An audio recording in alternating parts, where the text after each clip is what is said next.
Hi, this is DJ and Jeff bringing you an update on High Adventure 2026 on location at Gustavus, Alaska. We're just wrapping up and ready to fly home and want to give you a slight recap. Yeah, so we got here last Monday and kind of saw the sights, went down to the national park here. Tuesday, we actually painted most of Gustavus Chaple that you can see behind us. They hosted us. Phenomenal week. We're super grateful for them and for the lots of people in the congregation and in the town that just really poured into our troop. So Tuesday we got most of the painting done on the chapel. On the outside you can see the nice clean red color. And then we did a little bit of kayaking up Salmon River. We also did some fishing. There's some stories with that. We'll talk about that later. Wednesday we went up Excursion Ridge, so about 3,000 feet. It was awesome. We climbed in the snow, got to slide on the way down. Thursday we were planning on some stuff and we had kind of a rest day. The mountain really tuckered us out. So on Thursday we were able to finish the chapel, painting all the outside of it. Then we also just did some more fishing, had a great time with that. Friday we kayaked out to Pleasant Island. There's a nice cabin there that we were able to stay in. You know, we caught fish, we cooked them up on the beach, did some exploring, some hiking, came back on Saturday, and then, you know, lots of things in between. Had an awesome church service on Sunday. All right, you were able to have, you know, fellowship with the congregation here. And then today we actually went out whale watching. It was pretty awesome. So we're hoping to share a little bit more with you about all those cool things that we're able to do. Yeah, it's just a glimpse of the adventures that we had. We're also going to get into some of the spiritual elements that had happened on this trip and how the effect on some of the trailmen and some of the adults. So I hope that you guys stay tuned with us for the rest of the episode. All right, well, thank you for everybody that's here. Sorry that it took us so long to schedule up, but we're excited to talk about this, and hopefully it is uplifting to you all. Terry's going to get us started off, but just real quick, we didn't really go. Every year we go in, we do a high adventure, and so we didn't really think about this in the same way as we were planning. We were, you know, this was about adventures we were going to go on. And Terry's going to talk a little bit about how it was a lot different than a normal high adventure, and I'll cover a little bit more about that. But about a week before we left, it was like, this is a mission trip, isn't it? It's like, yeah, this is a mission trip. This is not a high adventure. So I'm going to open up in prayer, and then we'll get started. Dear God, thank you so much for today. Thank you for the blessings that you give us each and every day. Please help us to see those blessings in the people around us and in the creation that you've made. And I pray that you would just bless our time here. In Jesus' name I pray, amen.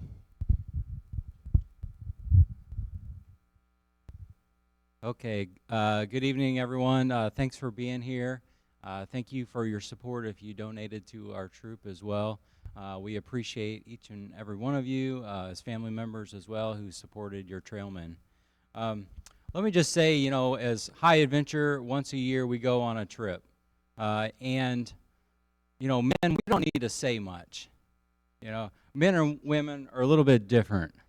I was listening to Dave Ramsey with Noah in the car, and we had an opportunity to hear some words of wisdom. And he shared with us about how men and women have a different word count. And so where men may speak maybe up to 30,000 words in a day, whereas women may speak 50,000 with gust up to 125,000 words a day. And so I say that to share that, you know, trailmen, guys, we bond without having to say anything at all. And so you're going to hear some really awesome stories about, you know, what we remembered, what made us laugh, and so take note of what we say, because when we do say something, it's really important. So just kind of starting off, you know, Jeff mentioned a mission trip, and so really that's part of what we did. And so we got there, for me, it was a wonderful experience. And so Gustavus, it's not a large community.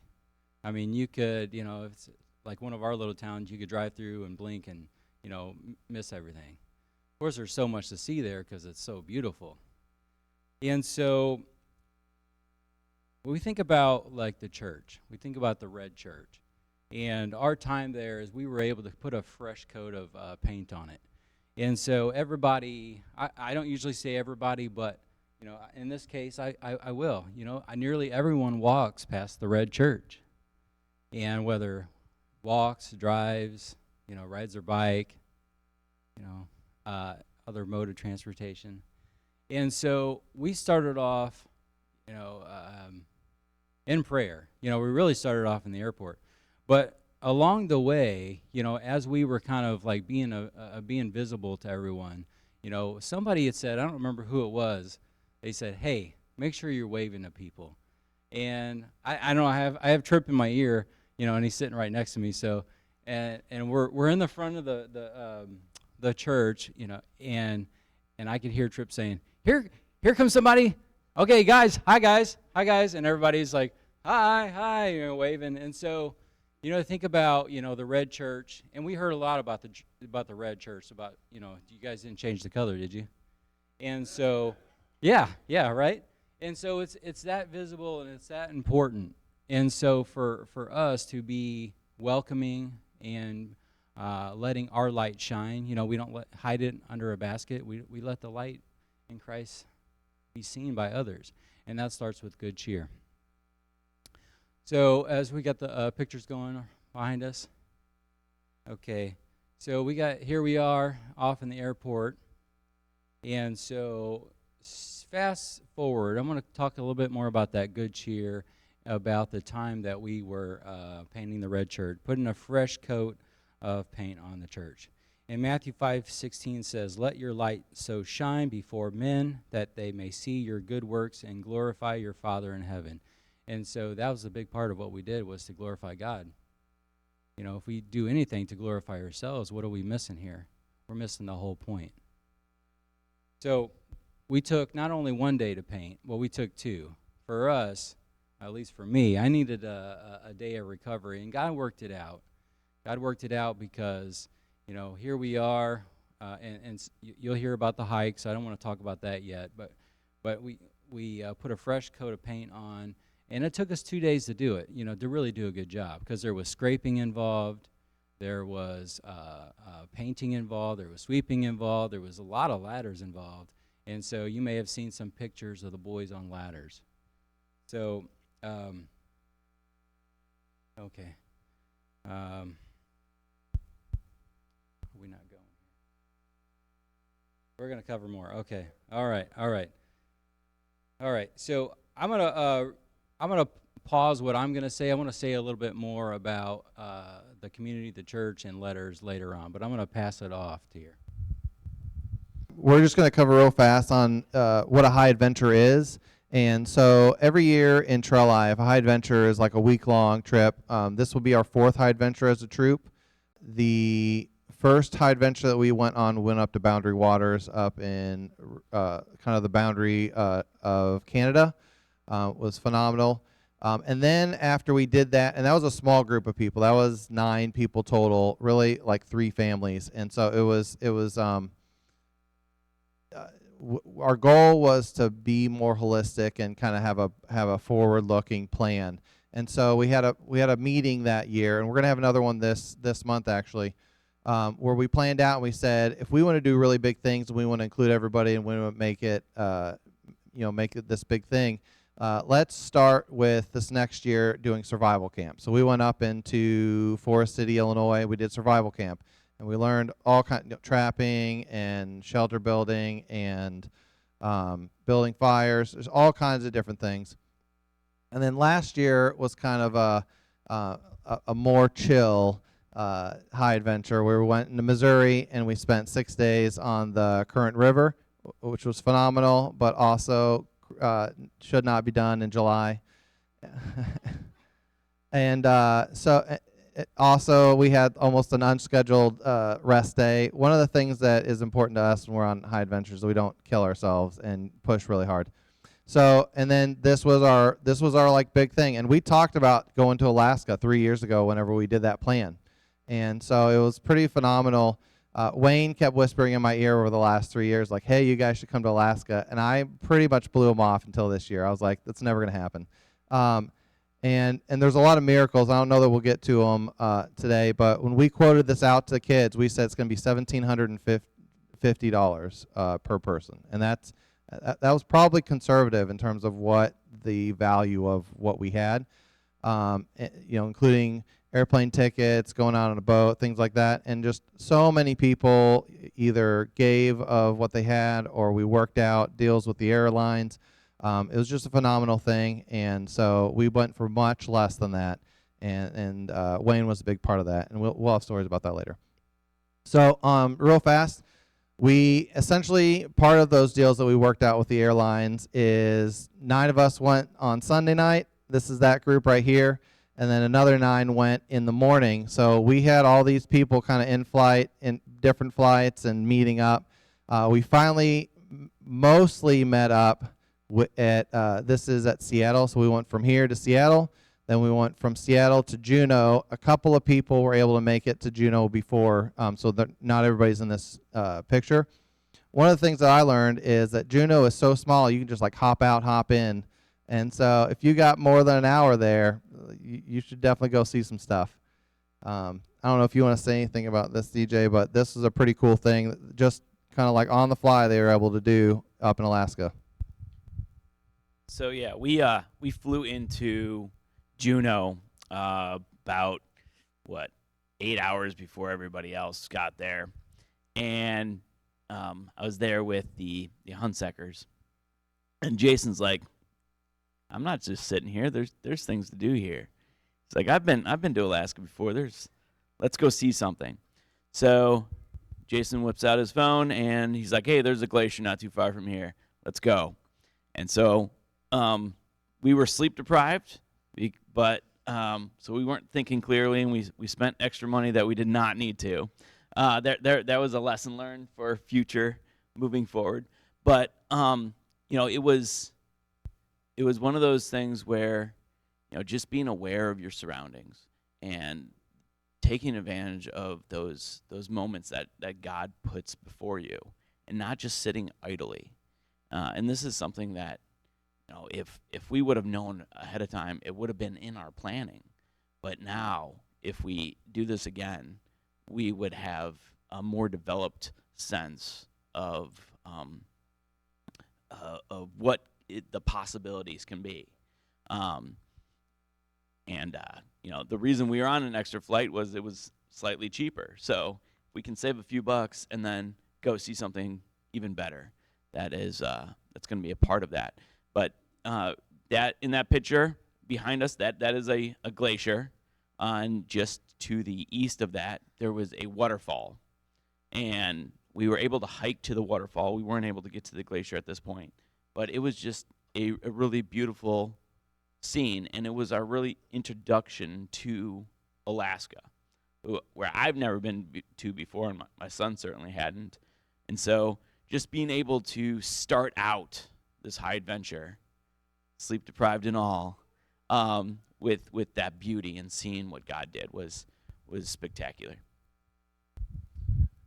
We eventually caught up with them. You guys tapped me on the shoulder if you want to add anything, but I mean, we were only in Juneau. The majority of us were only in Juneau for like 2 hours maybe, and I'm telling you, we like dropped everything and just rushed out the front doors. And there are all kinds of cool things out here. There's like a little path. We went on a hike. There's these crazy, I think these are skunk cabbages, but just, yeah, huge, foliage during the summer up there. And so we had boots on, so we were getting in water and stuff like that. All right. And then anybody else on Juneau? You guys are good? I didn't put all the pictures in here, but they had like polar bears and stuff in their airport. Lots of cool Alaskan stuff.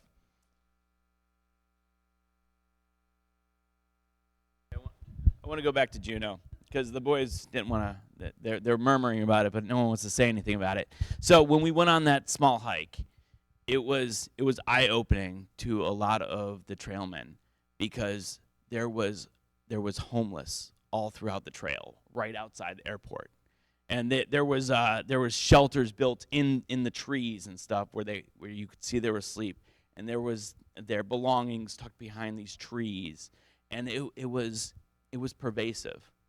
And just knowing that in an environment that we know gets so cold and is so loud because the airport's there, and you just have these people that they have nowhere else to go, and they have clean water, and there's critters all about, and so they can survive, but it isn't pleasant. And just knowing that no matter where you go, and I don't think about a homeless community in Alaska, but wherever you go, there are people that have that desperation, that need Christ, even in those situations.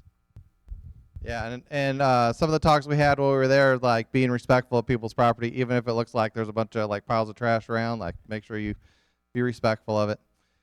This is when we actually got to Gustavus.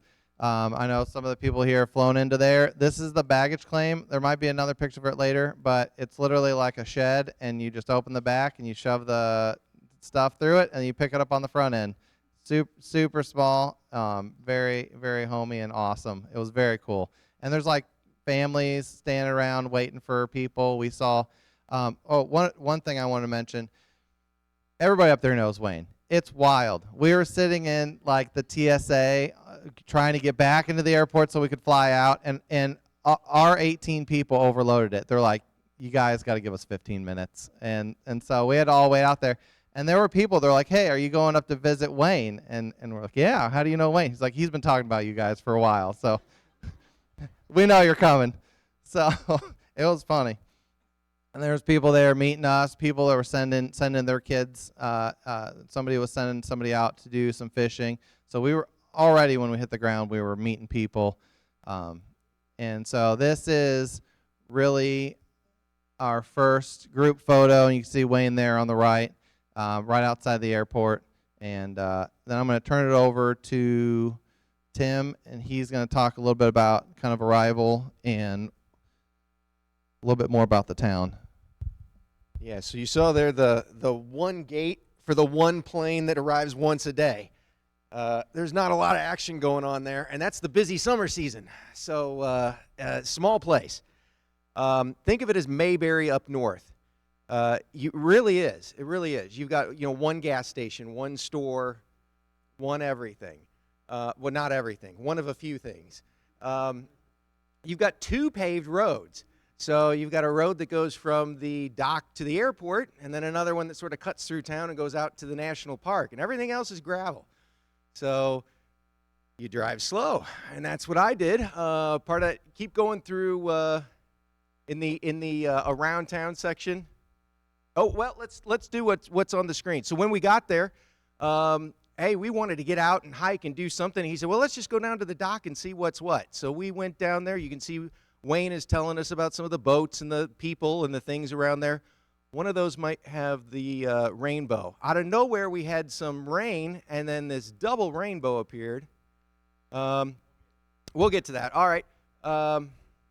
This is we went out to the edge of the.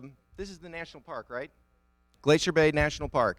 So that's the sign there to the left. We took a picture there. We got to see a porcupine waddling there in front of us. In the bay there were different trails that you could walk on. Most of them more curated, less wild. And they had a whale skeleton there. We might have the shots where Terry and I jumped in there and took some pictures as Jonah, because it was a real whale skeleton, and well, we could fit into the belly for a shot. That was neat to see. There we go. There's our double rainbow. This thing was the most brilliant rainbow I think I've almost ever seen in my life, and then we got two of them. It went all the way across the bay. It was a real welcoming moment to get there. And yeah, okay. So and Wayne said this is not a common occurrence. It's and so we really want to reiterate this was possible because of Wayne. Wayne was more than just the backbone. He had organized, told other people we were coming in. This is the church grounds where we stayed. People were giving. People helped set up the hammock hangs in the garage there, and so we had an open garage, and at least we had shelter. You'll notice there the roofs. Those roofs are industrial, powerful roofs on everything. If you just have a small little woodshed, you need an industrial roof on that thing in order to hold off the snow that's coming. So everything is super roofed. We camped there on site. Most of us slept outdoors. Some of us rotated indoors when needed, and we used the main church area then to bed down and clean it up in the morning to have breakfast in the other half. So the church was ours, and Wayne had a few of the go back one if you would. Wayne had a few of the leaders on his side, and so we were very comfortable and cared for by Wayne in lots of different ways. That's a shot of the darkest it got at night. There you go. That's nighttime. I think I took that picture about 3 a.m. So that'll just give you a little perspective of how bright it was. But go to that bus. How did we get around town? We're a big group. You can't Uber. There's no Uber service. There's no taxi service. There is a car rental service, and that's a different kind of a thing. So that bus there, we had a borrowed 15-passenger van with a little room in the back, and you say, well, there was more than 15 of you. Well, we had a little fun in the back, too. So we made it through. I was a bus driver, more than I expected to be. And you'll say, well, where's your bus driver's license? You don't need a license on a 500-person lane. They're not tracking what you're doing. And so you just live. You just live as you need to live, and that feels refreshing. You know, there's a spirit of people have to carry their weight and contribute to the community. It is that Mayberry feel of a community coming together. I've got a list here of some of the things that they left us. Oh, this is a good tour of the one and only grocery store there. I'll just give you one sample. $10.50 for a box of Cheez-Its, and that's a small one. So like everything is really, really pricey. There's another picture in the bus. But let me tell you a list of the things that the people pulled together. We got from that community, and this is a credit to Wayne just reaching the community with the love of Christ that they want to reflect back so much to us. We got a cabin rental out on that uninhabited island. You'll get to see that. The kayaks and the paddle boats came from 4 different families or groups there that donated and let us use them. We had boat captains helping us out with letting us use their boats, or they were being helpful and taking their time also to take us places and help us out with things. Lots of food donations, lots of food help. They would show. One lady came over and fixed us breakfast in the morning. Wayne fixed us breakfast most mornings. The local bakery lady came in and delivered a bunch of muffins one morning. They had eggs that they brought for us from their stuff. That 15-passenger van was donated, or not donated, but allowed by the owner of the store there. Tools that we needed, especially for the painting. Firewood. They donated a museum tour to it. Money, even. Some of the church members, as a donation to us as a troop. There was an outpouring from those people. It was touching.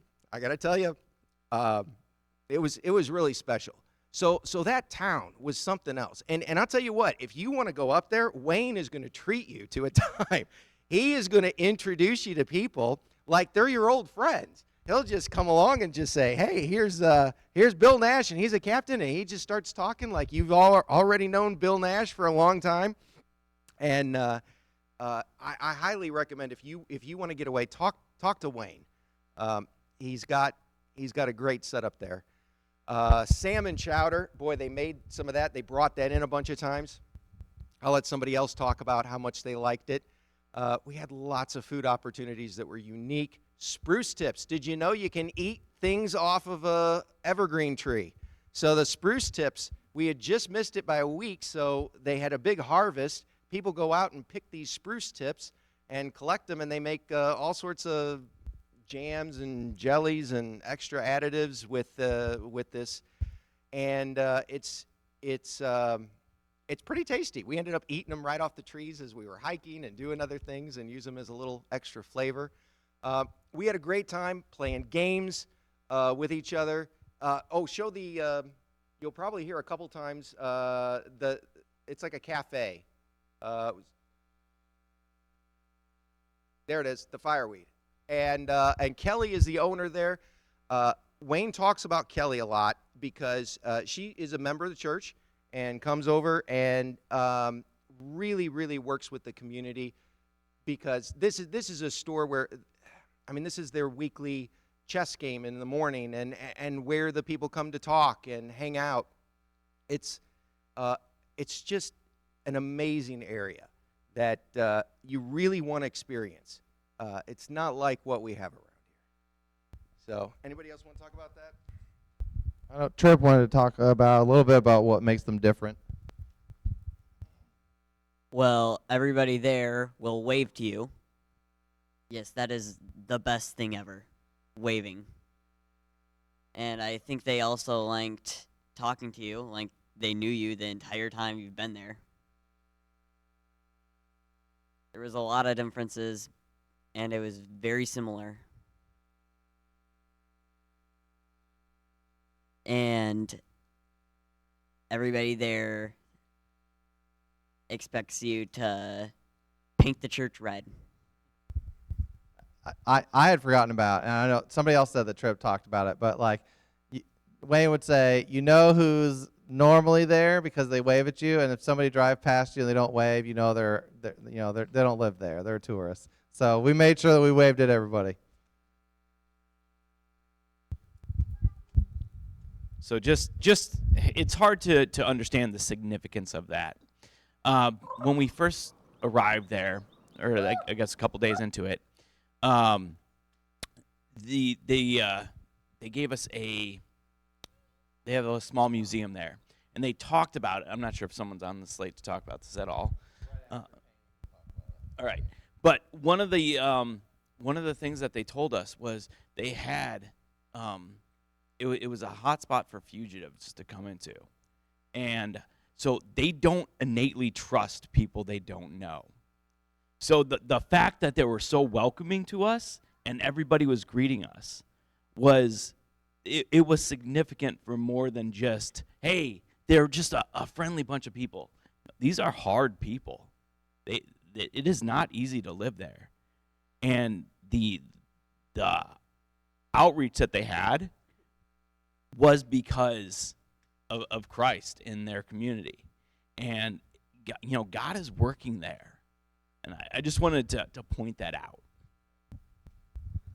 So we're gonna hustle along. Really, the big service thing that we did while we were there was painting the church. And if you've ever painted something, you know that it's not just like you walk up and slap paint on it. So Jason's gonna talk us through a little bit about that. Yeah, so we painted the church the second day we were there. We spent all day painting. And then we painted the church after we did a hike, and you'll hear about the hike. But the hike, they tried to kill us. So, David and I replaced some boards. They had the wood just rots out. We weed eated around because we had to clear everything around so we could start painting. We cut off the Devil's Club, which is this nasty spiky plant that stabs everybody. So you're cutting that off with gloves so you can get into it and start painting. scraping off the old paint. It's not a big church, but it's a big like A-frame building, which is really hard to paint because half of it is 20 foot up in the air, and you have to climb up there and up and down the ladder 8,000 times and doing all that. So we had to scrape all the paint off. Some of it, like the decks and stuff, was really bad. One of the other donations we had there, you see us, we're all sitting around eating sandwiches. A local restaurant brought sandwiches in on that first day when we were painting, and they were some of the best sandwiches we ever had. Don't know if it's because we were so hungry or what, but they were good. We had them again. We stopped by and ate them again one time, and they're good sandwiches. So painting took forever. We did paint it red, and which is a good thing because we might have gotten ridden out on a rail if we painted any other color.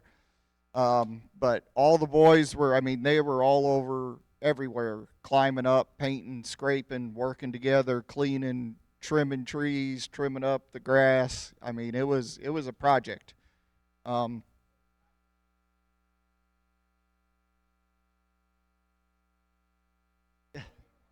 Yeah. Everybody made it down. Yeah, everybody survived. The second day was after the hike, so we had a bunch of stuff scheduled, but we wouldn't have made it if we tried doing it. So we ended up finishing up the painting and things. So some of the kids didn't make it, like Noah. We walked around the front, and he's passed out on the front lawn in the sun because he was tired. So the second day we didn't get near as much done, but we did manage to get the main church completely painted and covered up again, and fixing deck boards and all that kind of stuff. So it was good. Another thing I'll throw in here about the cars and stuff, with anybody could have driven the bus at any time because everybody leaves the doors unlocked and the keys in it. Wayne actually yelled at me for taking the key out of the car because he couldn't find it. So his thing is, well, where are they going to go? It's an island. So you could steal any car you want there at any time and drive around and have fun because everything is unlocked with keys in it, ready to go. So, but the painting was a lot of fun. The boys really, really did a good job and worked hard for it. So, and paid for our room and board some.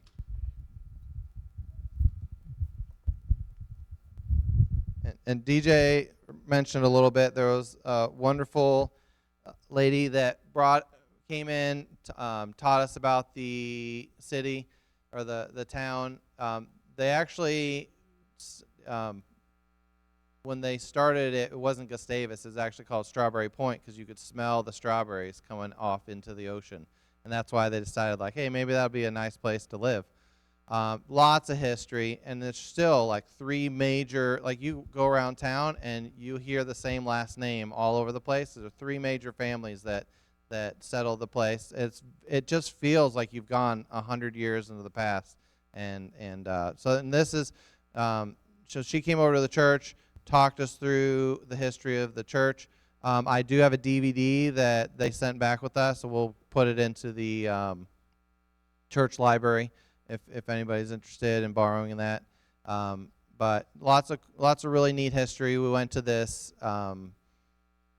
museum, saw a lot of it. So you see the boys here, and there's lots of cool history in the town. We went to the cemetery. Pastor Al on the 4th talked about. They all get together on the July 4th and read through the Declaration of Independence. And here you're used to these huge cemeteries, and maybe there were like 15 headstones. It wasn't just huge. And so it's interesting that it's like, oh, like here's all the great grandparents and the grandparents, and like that's it. Like that's, and then everybody else is still here, and they'll still doing stuff. So very, very interesting.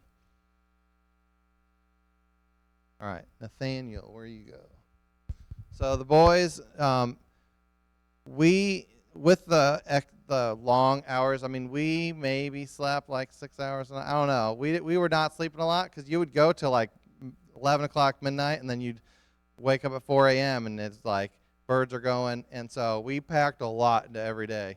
And so after we painted, then we did the history thing, and then we all went like 3 different ways, and we're going to talk through some of that. All right. So there was only one chance for us to go halibut fishing, which the boat that you see on the picture is the one that we got to go on. But in this case, we didn't get to go for long because the waves started to pick up and stuff. But we did get to at least go out. Me, my dad, and JJ were the only three that got to go. And you would cast out this little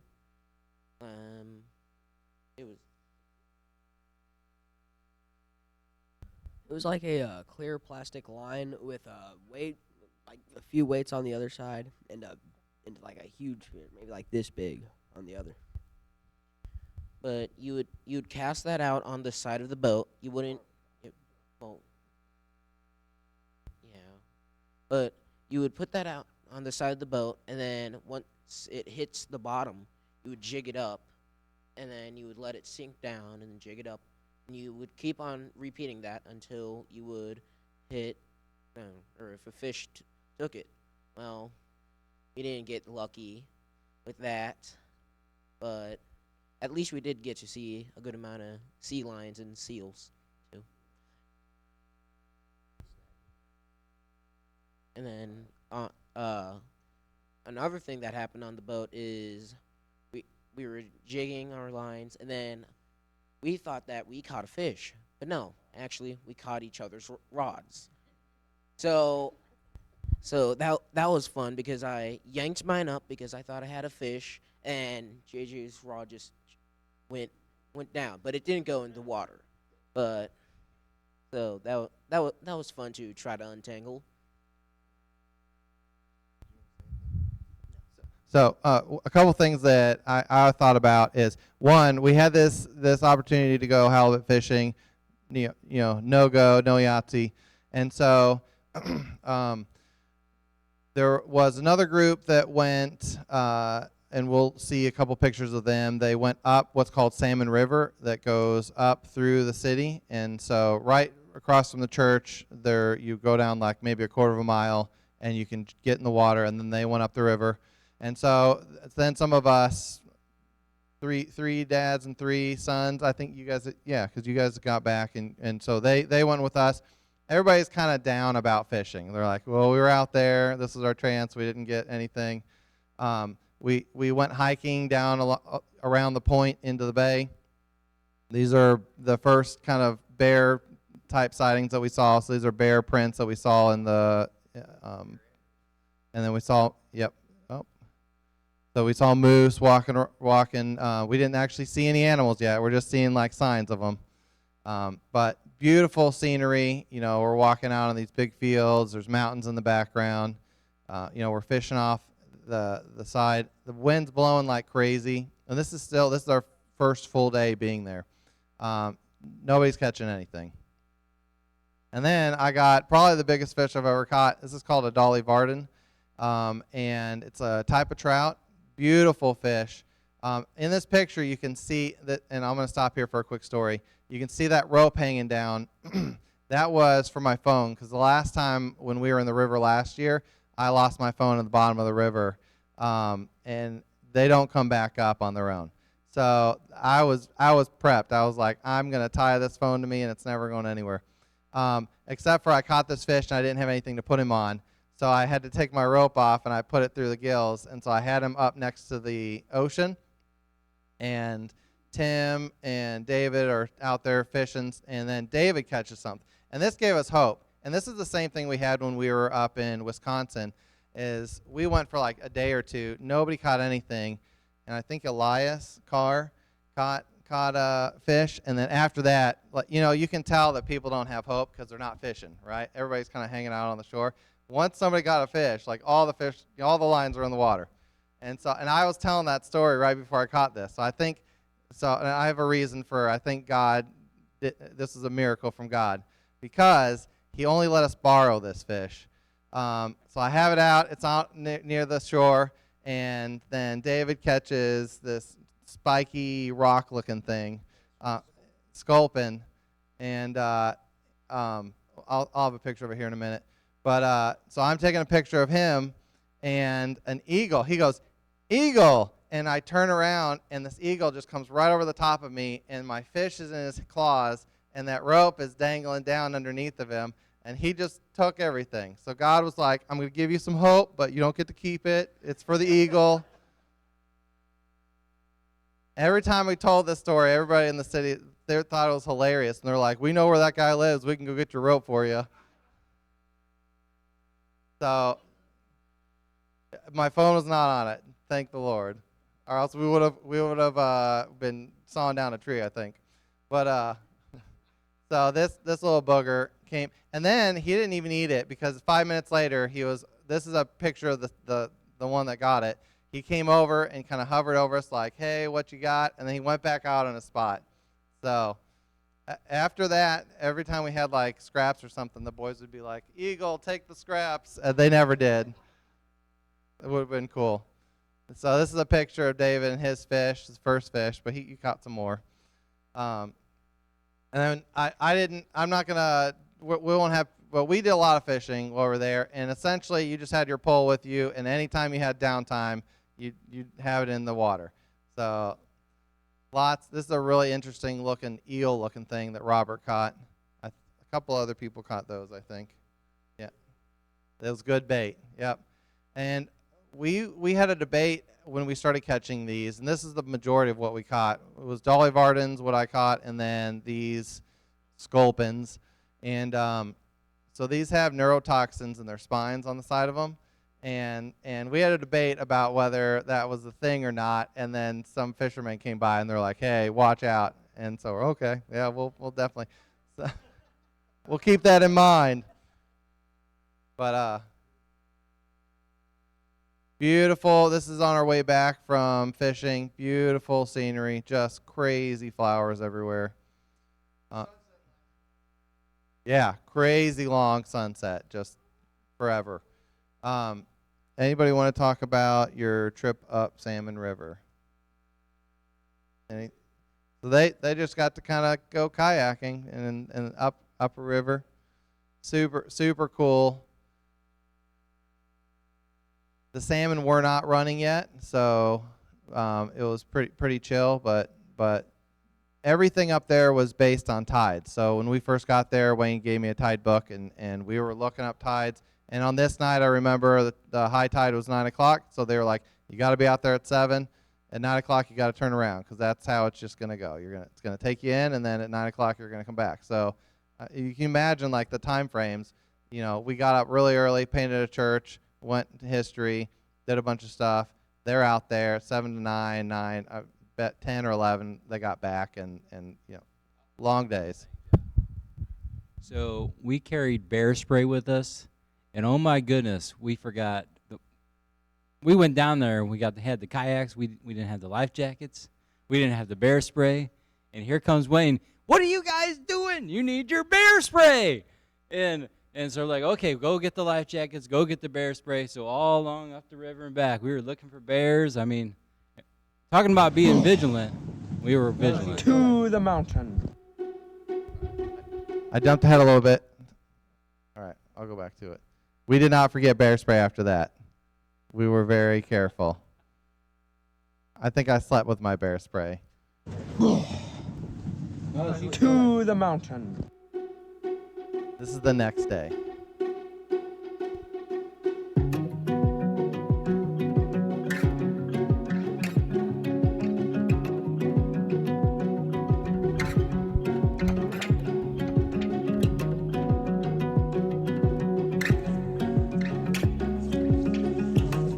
I think we've reached the hardest part.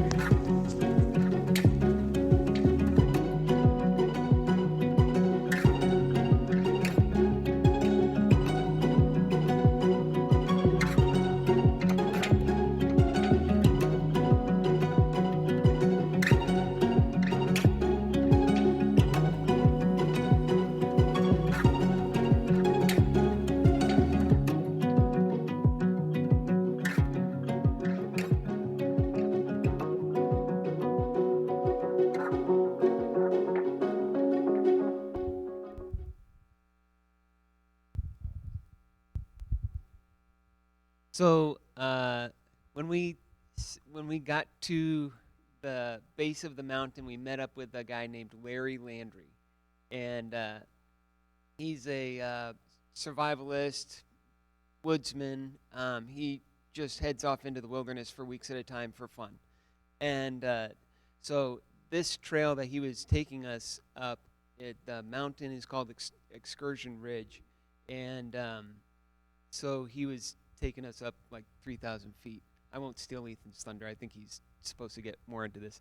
But when we got to the bottom of the mountain, it was all clouded over like you see in the picture. And we were all kind of standing around deciding what we wanted to do. And Larry says, well, it's normally like this. Normally the clouds don't lift, but what do you guys want to do? We can go see a couple waterfalls and call it a day, or do you want to go to the top of the mountain? And because we don't know if the clouds are going to lift for us. And I think it was Terry who said, well, we've been praying that they would. And Larry kind of chuckled. He was like, well, I guess it's worth a shot or whatever. And so we said, yeah, let's do it. Let's go up and we'll just see what we can see, you know. And it was awesome because all the way up the mountain, the clouds were just above us. You know, we were always able to see out under the clouds. And on the way up the mountain, you get to see some pretty cool views and whatnot. But then once we were almost to the top, and we were taking a break, and the clouds were pretty thick right up on the top of the mountain. We still could not see the top of the mountain. We were all wiped out, and the Lord just kind of impressed on me, you know, we need to like point out what's been going on all day. And so I said, all right, guys, listen. At the bottom of the mountain, we said we have been praying that the clouds would lift for us, and we would be able to see the views from the top of the mountain. And the Lord's been lifting the clouds for us this whole time.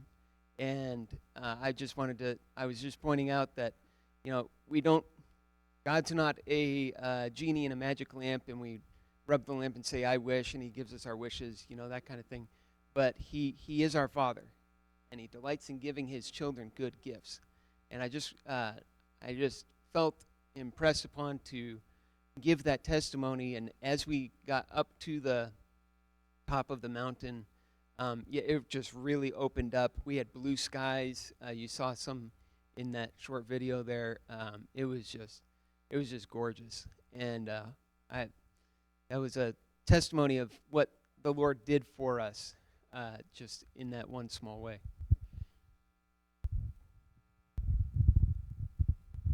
So I was told I was given 3 minutes, so I could only fit so much into a video. But anyway, when we decided, I believe it was Wednesday, when we decided to go up the mountain, we were making our way up. We met Larry, great guide, 10 out of 10. He was awesome.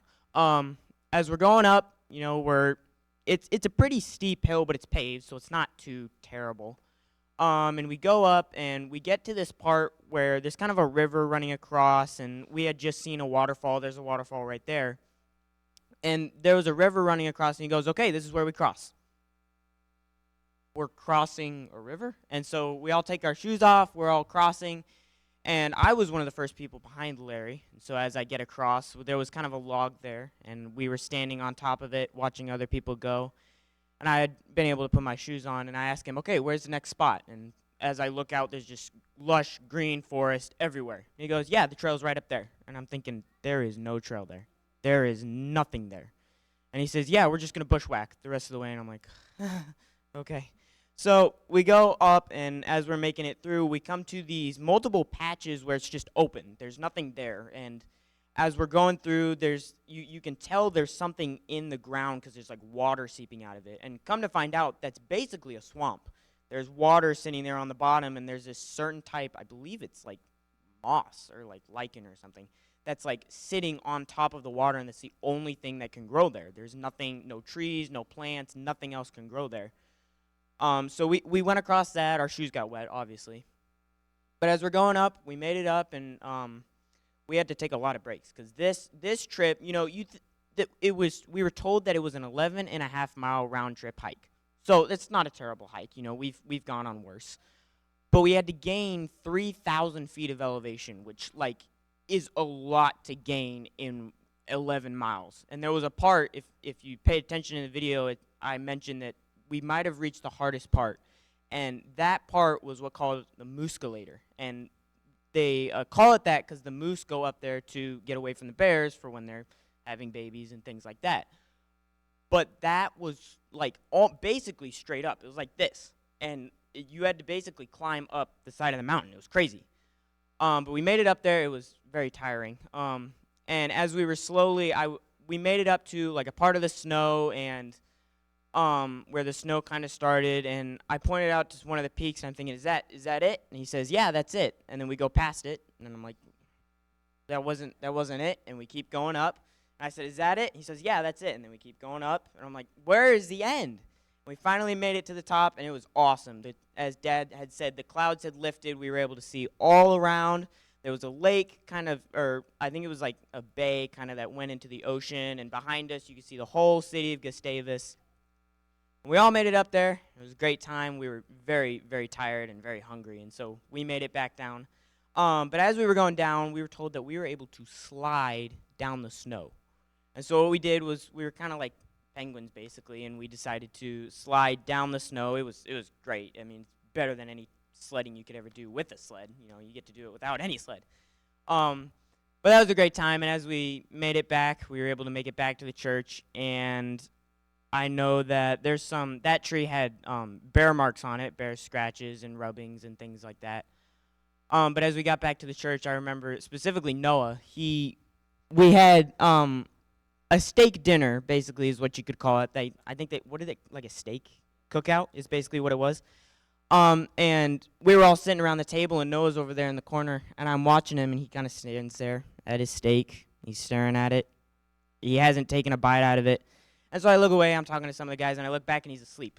He's just not eating, nothing. He's just laying there sleeping. And I'm like, this great steak, and you're just asleep? And so that was one of the things I remember about that mountain trip. It was great.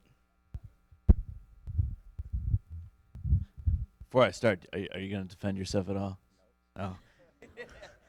So I will say Noah carried a full-size hiking pack all the way up that mountain. He was the only one that did that because he was too lazy to get the small bag out of it. But I just want to highlight Larry, this individual. So Wayne said, hey, Larry came up to me after he found out you guys were coming. He's like, hey, if they're willing to go up, I would like to volunteer to take them up. And this is something he charges for. This isn't just, he doesn't just do it for hobbies. This is part of his livelihood. And so, when we're talking about the outpouring of the community, about their time, their businesses, just everything about this. And I know Larry was someone that I was praying for, and just having us in that presence and talking about it, especially at the bottom of the mountain, we're like, hey, and I think it was a more direct, like, hey, we should just go straight up there because we've been praying that God is going to lift this, and we trust our God. And I know the whole way up that mountain I was praying, God, this is for your glory. Like, I trust you. I'm not even worried about it. But just being able to point to Christ to the individuals of this community was a big thing that we were able to do. And I know throughout the whole time we were there, we were telling the people, thank you for everything you've done. They're like, hey, thank you for coming to our small community. These are things we didn't really want to do ourselves. So, but it was interesting because a lot of they touched on it before. There's no law enforcement there. There is no. It's not like Mayberry because there's no sheriff. But they do have park rangers, and these park rangers were volunteering their time to us. The one that took them halibut fishing was a park ranger. A park ranger stopped by. He's like, hey, I just want to see if you guys need any tools, any ladders, are you missing anything you guys need to do this job? I will go get it for you. And that was another just testimony to these people. But, you could tell that our presence there were affecting them as much as their hospitality was affecting us. So, all right. I just, being a numbers guy here, I just want to let you know, we keep talking about the size of the community and us coming in. Gustavus is so small, the 18 of us showing up there raised the population by 3%.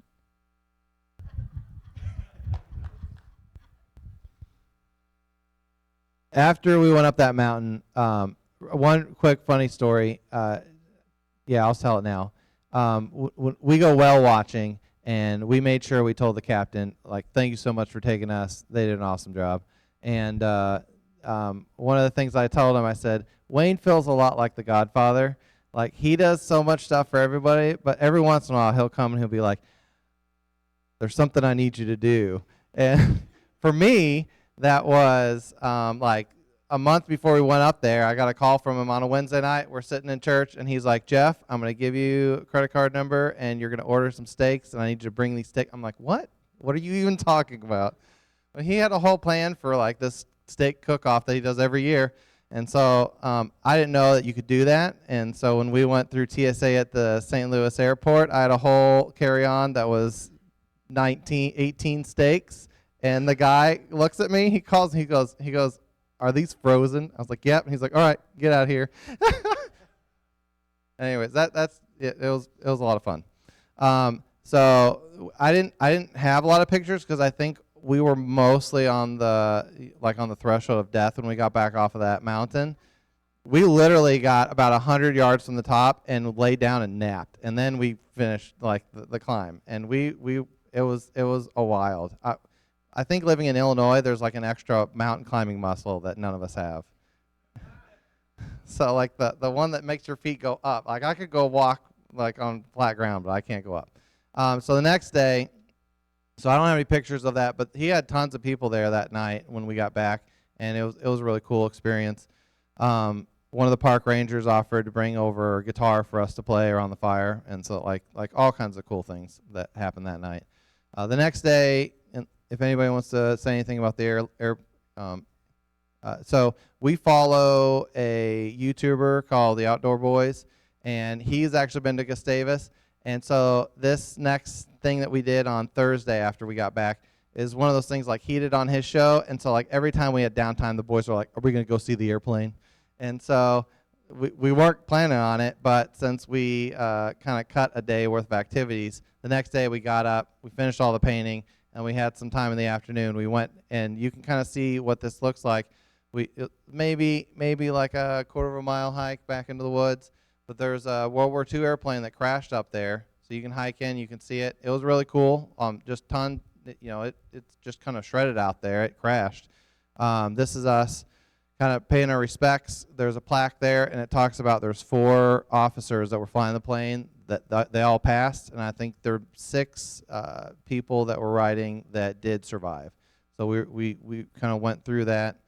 This is what the inside of it looks like. It's been broken down pretty much, but it's got trees growing up all around it. Kind of a very unique experience going to Gustavus. So yeah, it's been there for a while. And then that evening we got back. The gentleman brought over guitar. We were able to have a nice. You can see us drying our boots out around the fire from the previous day, and just kind of hanging out and doing normal kind of campfire stuff. We did some singing and our Bible study.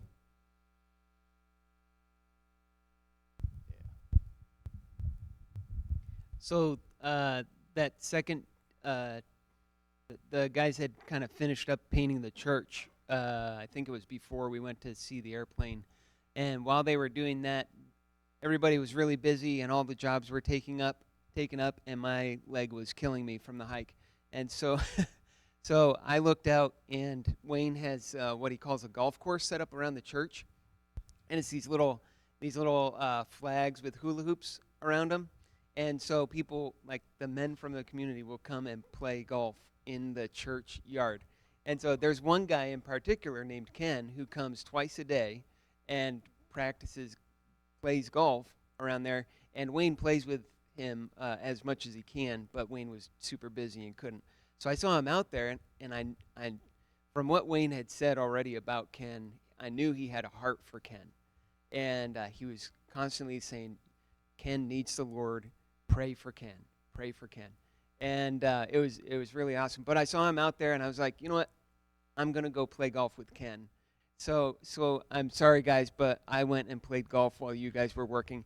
But but it was a blast to get to yeah. It was a blast to get to know Ken a little bit and just spend some time with him. I could tell it meant a lot to him that somebody took time to come spend time with him. So if you think of it, pray for Ken. Ken needs the Lord.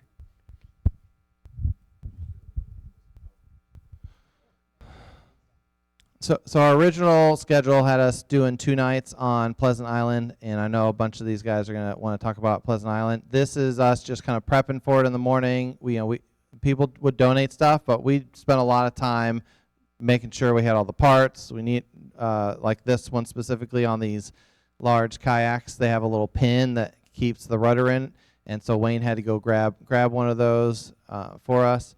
When you talk about people kind of giving up their time, there was a gentleman that had a boat, came over and was going to ferry our equipment over so we didn't have to have it in the kayaks and kind of risk it. And these guys know the ocean like the back of their hand. And so, like, as we're sitting around, working our way up to this thing, they're like, should we do it this time? Which way should we go? And it's like they were taking care of us. They were like making sure that we got there okay. I don't know, Tim, if you want to. So we launched Bill Nash as a captain with our first set of luggage and a few of the troopers, and then Robbie, you had satellite service, right? So Robbie gets over there, and we get a text back that he says, well, the boat's having trouble. And well, that's kind of interesting. We wonder what's going on. So I pull out my phone just thinking, well, maybe I need to call Wayne or something. I've missed a call from the Coast Guard. And then I got a text saying, we need information on Bill Nash and his location, and he sent out a beacon, and I was like, uh-oh. So I need to go get Wayne and figure out what's going on. So Wayne goes into, hey, I know everything, not everything, but everyone to go handle the situation. He goes up to the dock and he says, I need to get out there and go see what's going on. Somebody just throws him keys. Go take that boat. You can just go out. So Wayne and I just go jump in somebody's boat and off we go. Now, by the time we got there, a good Samaritan had come along and was helping tow him back to the dock.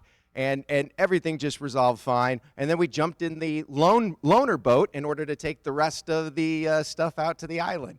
So that way we didn't risk anybody's luggage going to the bottom of the ocean from a kayak that might have tipped. And I talked a little bit about it earlier, but like when they were halibut fishing, like they had to come back in. They couldn't be out there for a really long time because the waves were just crazy.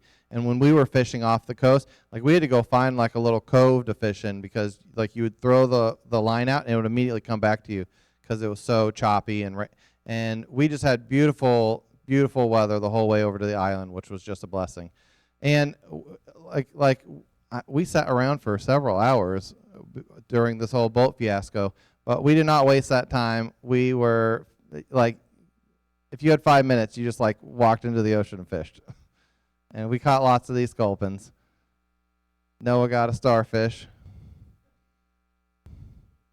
There's another sculpin. Thane got a Dolly Varden. All right. Lots of, there's the text. There's the text.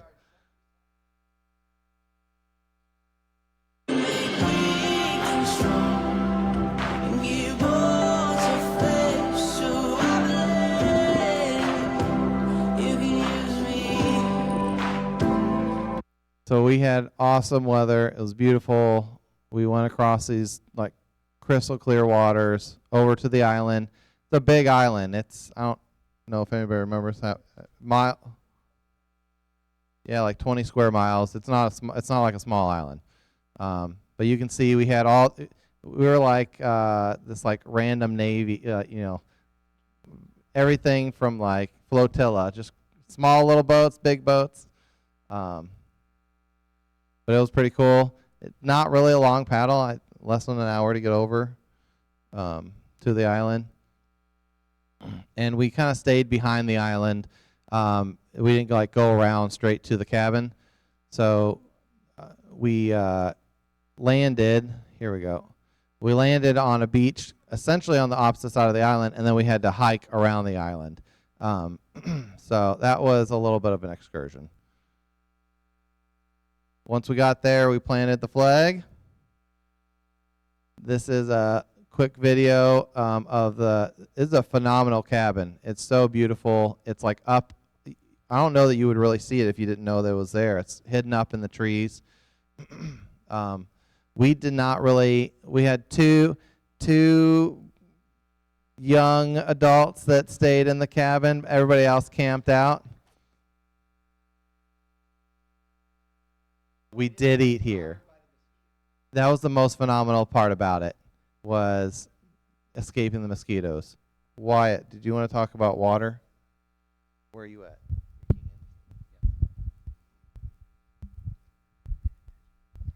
So when we got to the island, we just threw our stuff down and got out lunch because it was like hour past noon and we were hungry. As soon as we finished eating, we decided to take off our shirts and go explore. So, yeah, we also took off our shoes. There's a rock on the picture. We went over there, and it was covered in just tiny barnacles. Like, it was low tide right now. Not the lowest, but low tide. And the rock was covered in barnacles. There were all these tide pools filled with starfish and hermit crabs. We got to see all the beautiful things that God had made and just put in those rocks. And then for an hour, we decided to find kelp and hit each other with it.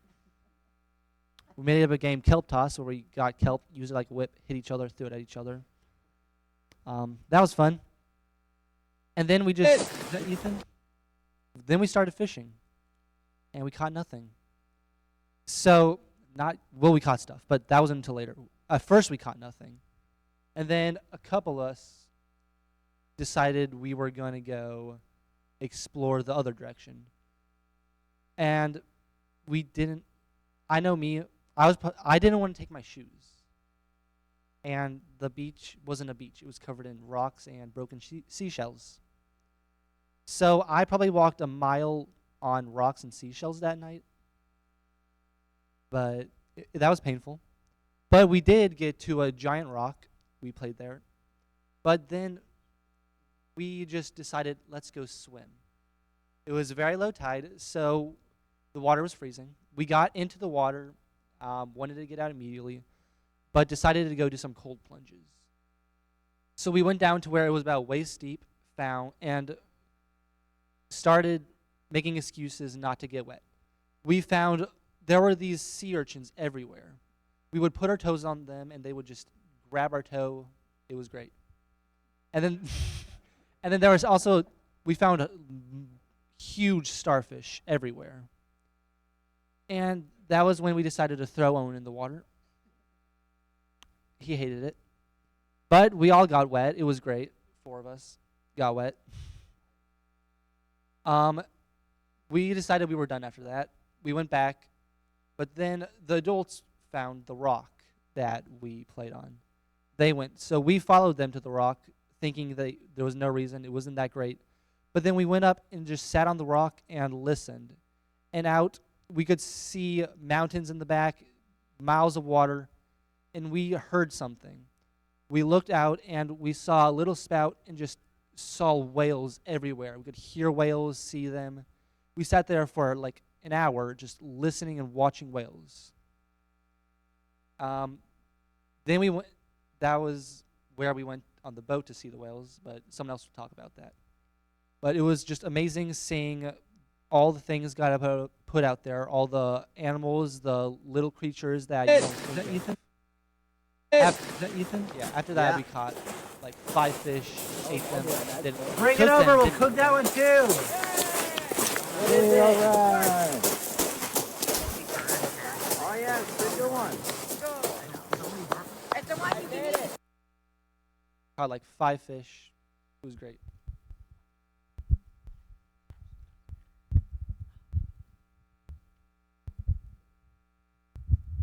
Again, this is a full day. I mean, we didn't go to bed until like 11, 12 o'clock at least. It was. I didn't put all the pictures up here, but like the sunset was crazy awesome. Just like phenomenal sunset. Here's a little bit about what it looks like when we set up. We were just in tents all over the place by the cabin. Phenomenal place to stay on the island. That's what the sunset looked like. So like everybody took photos. I didn't get a photo with Owen because he was sleeping. This is us up in the morning, getting breakfast. Definitely the cabin was like premium real estate. Like that's where you wanted to be because you did not get eaten by mosquitoes. Thane, did you want to say anything about where's Thane? Were you gonna say something about mosquitoes?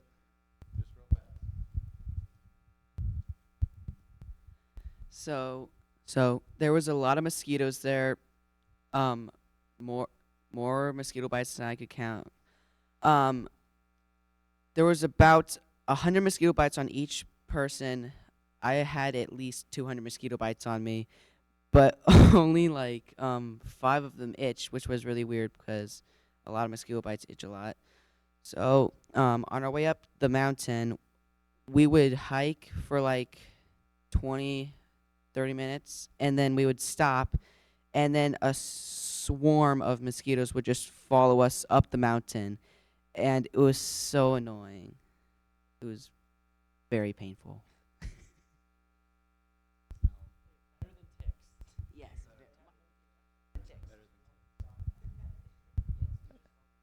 Part of us being so tired going up the mountain, I think, was like if you were walking, the mosquitoes kind of left you alone, and then you'd stop, and by the time the people that were in the back got up to you, the mosquitoes also caught up to you.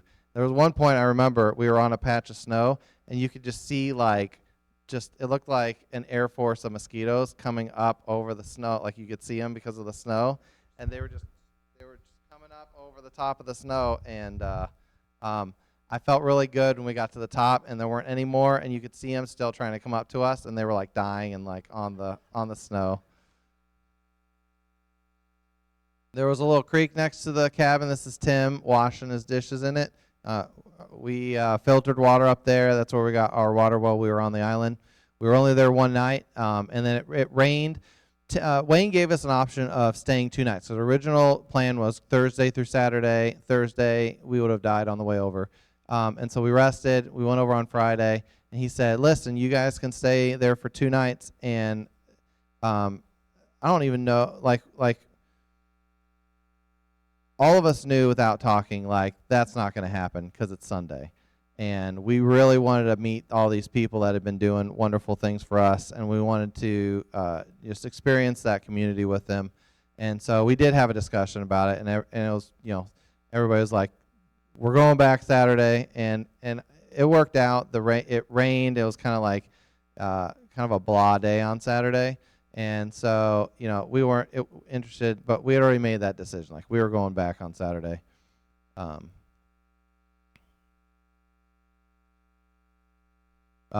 Some of us hiked around the edge or even took rides back to where the boats were. And then some of us went through the middle of the island. And I think because of the way that we went, I think we went longer than if we had just gone around the island. But we saw lots of cool things. There were lots of eagles out there on the island. Lots of unique trees. It's very like Jurassic Park-esque. All right. So, as Jeff mentioned, we had a decision to make, and I had actually said something to, I think maybe it was Owen, and Tim was there, and Tim really confirmed it for me to say we got to go back. our whole purpose, Wayne had talked about us being there to worship with the community. And so it meant that much for us to be there with them. And so it wasn't a question of like, we want another night out at the island. Well, we would have liked that, but we really wanted to honor God. And I think, through the Holy Spirit prompting us, that was Him telling us, you guys got to be back. And so we had a great time. Jeff played music. Ethan, what do you call that? Just a cajon. And so we had great music. I got to sit next to Kelly and her daughter. And so Kelly's the one who made the awesome muffins, by the way. Owns the fireweed. And so, but we had just a great time, worshiping God. And somebody came up, and this is a great idea taken forward, but maybe they'll do this in the future. Somebody has said, can we open that door, so that when people pass by, they can hear us. And so I was sitting there, I'm like, oh, the door didn't get open. But you know what? God's still working in the people's hearts of Gustavus. They see the red chapel, and they're seeing us. They saw us there as well as being a light to them. And so one more thing, Tim had talked about all the things that the people that Gustavus had done for us. And so we went ahead and wrote some handwritten cards. All the boys signed them. And so for me, I got to write 3 of them. And one of the people, her name was Leslie, older lady, and she had prayed for us. And so I'm so appreciative that, that not only did, I know there were people here praying for us, but there was a personal connection because I wrote the card and I was like, okay, I'm going to be a little invasive here. I'm going to watch. And I watched her open up the card.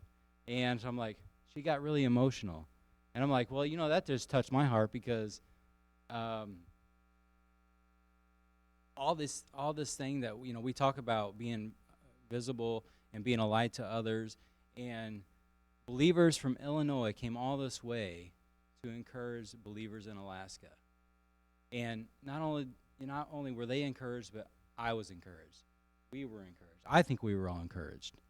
So I think God is good. And so all the things that you heard about our journey up the mountain, how hearing about how tired we were. I mean, it's this is raising trailmen, and this is honoring God doing it. So I do appreciate your donations, your time, and your prayers. And so, am I missing anything else before we? Anybody else? Oh, this is a picture of Noah and Larry. He wasn't there at church during the day, but Wayne had told him that we were having a meal and hanging out. He came by and talked with us. Just phenomenal guy to talk to. But this is a picture of Noah and him, and he's the one that took us up the mountain. These are the thank you cards that we wrote out. And I didn't plan it this way, but you can hear kind of the life that's going on in the background.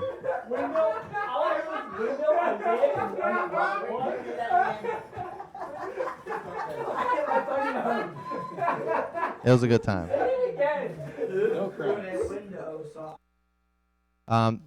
We packed this thing full. So Monday after church, Monday morning, we were flying out Monday night, but we fit a whale watching into it. So this is us kind of getting ready, going on the boat. Anybody have any whales? Yeah, whales. All right. There was a cabin inside of it, really cool. We were able to set up on top of it to watch for whales. It was called the Taz. If you go on YouTube and you look up whale jumping Taz, you'll see a video, and it's from like essentially DJ's perspective here. A whale like almost clobbers this boat.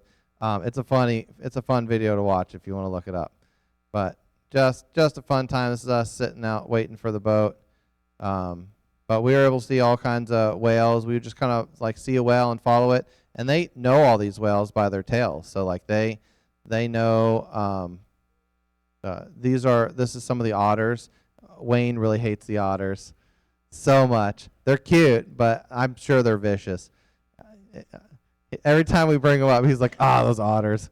But here's just it's really hard to take pictures of whales because they might be pretty close, but you don't know where that spout's gonna come up. When we were on that rock on Pleasant Island, you would see like a little poof, and like 3 seconds later you'd hear it because they're so far away. But on the boat we were able to get a lot closer to it. So it was a very cool experience. I believe so. Yep. We also saw some type of porpoise. There's a pod of them, and we saw closer to the shore. It was sea lions, and so the boat captains would throw food to them, and they'd come up and they'd be thrashing and like fighting the seagulls on it. We were in boats when we saw those. A little scary.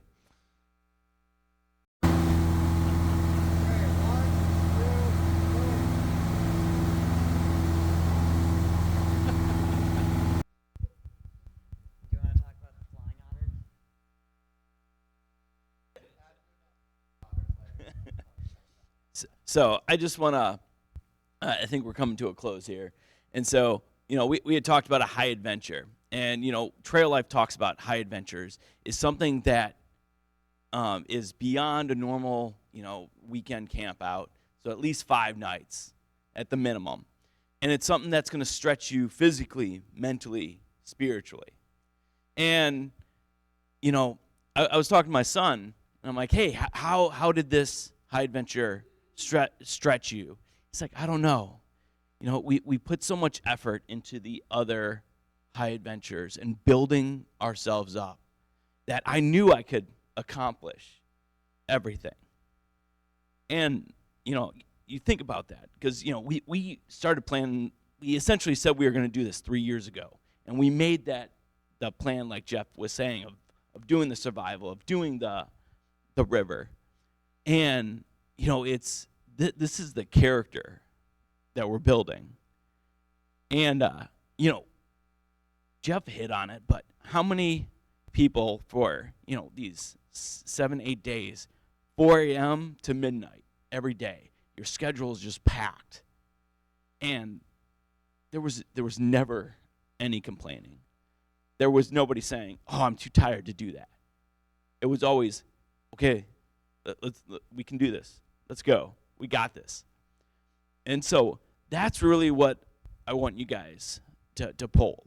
When you hear about us and doing these hard things of exploring God, raising up this next generation, it's doing these hard things and knowing you can accomplish it.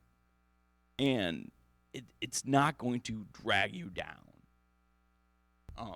I also, on the community there, the weather was not always awesome when we were there, but it was habitual how often people from the community said, man, God has blessed you with the weather here. This is the most sunlight and the nicest weather we're probably going to get all year.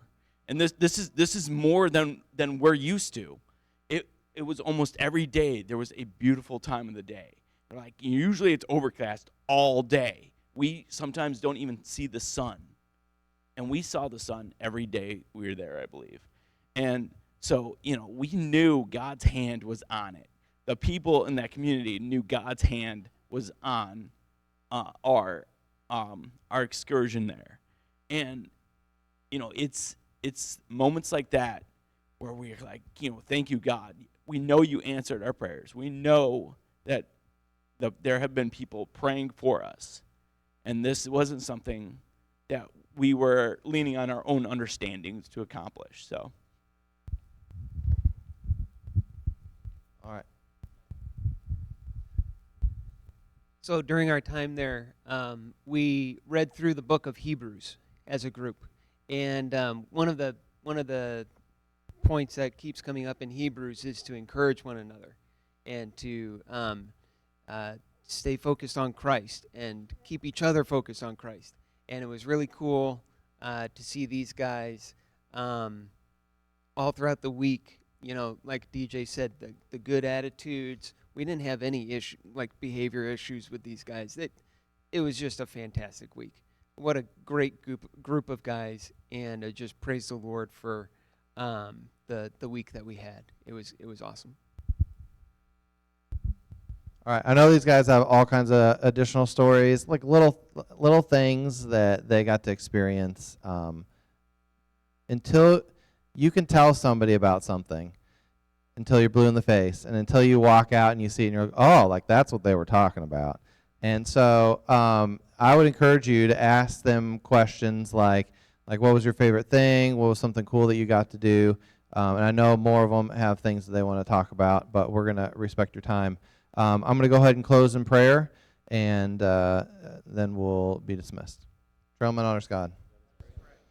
God, thank you so much for this blessing of this trip. Thank you for all the people that encouraged us to go, that poured into us, that donated towards this.